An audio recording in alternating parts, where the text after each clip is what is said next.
మల్లారెడ్డి విద్యా సంస్థ ఆహార భోజనంలో పురుగుల కలకలం. హైదరాబాద్ శివారు మైసమ్మగూడలోని మల్లారెడ్డి ఇంజనీరింగ్ క్యాంపస్లో విద్యార్థినులు నిరసనకు దిగారు. నిన్న రాత్రి అన్నం, ఇతర ఆహార పదార్థాల్లో పురుగులు వచ్చాయంటూ విద్యార్థినులు క్యాంపస్ ఆవరణలో ఆందోళన చేపట్టారు.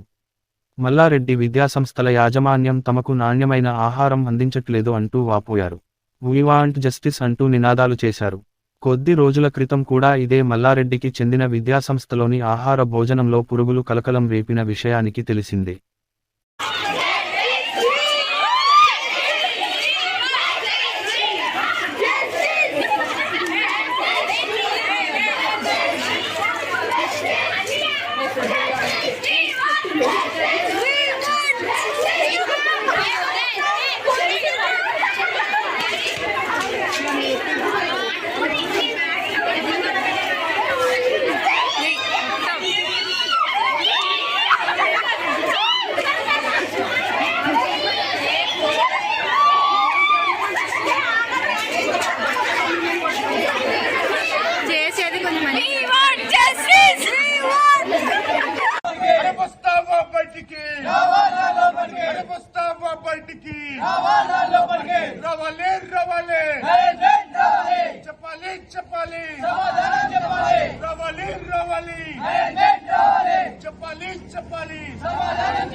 చెప్పాలి